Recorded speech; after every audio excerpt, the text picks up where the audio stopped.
In today's video, I'm going to teach you how to make beat stutter in BandLab. We're creating that tight gate-style stutter you hear in trap and future bass, and we'll do it using simple volume automation so it stays clean, punchy, and fully in sync with your beat. Start by selecting the track you want to stutter. This could be your drums, a sample, or even a full loop. With the track highlighted, open the automation controls. In BandLab, automation lets you draw changes over time, and for this effect, we specifically want to control volume. Choose volume so a new automation lane appears for the selected track. You'll see a line that represents the track's loudness over time.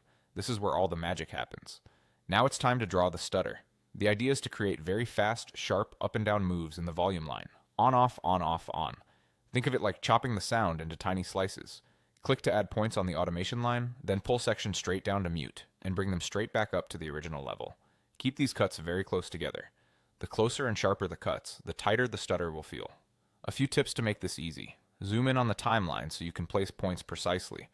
If your grid snapping feels too coarse, adjust the zoom until you can drop points exactly where you want them.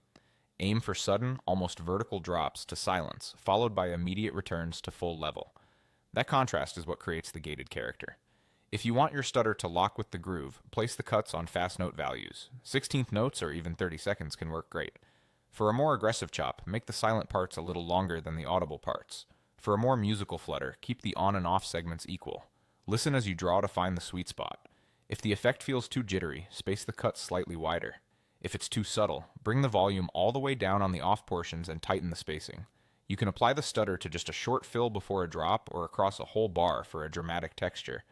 Either way, you're not changing the sound itself, just when it's allowed to be heard, so it stays clean and works with any instrument. And that's it. You clicked your track, opened automation, chose volume, and drew fast, close, on-off volume cuts to create a gate-style stutter perfect for modern genres.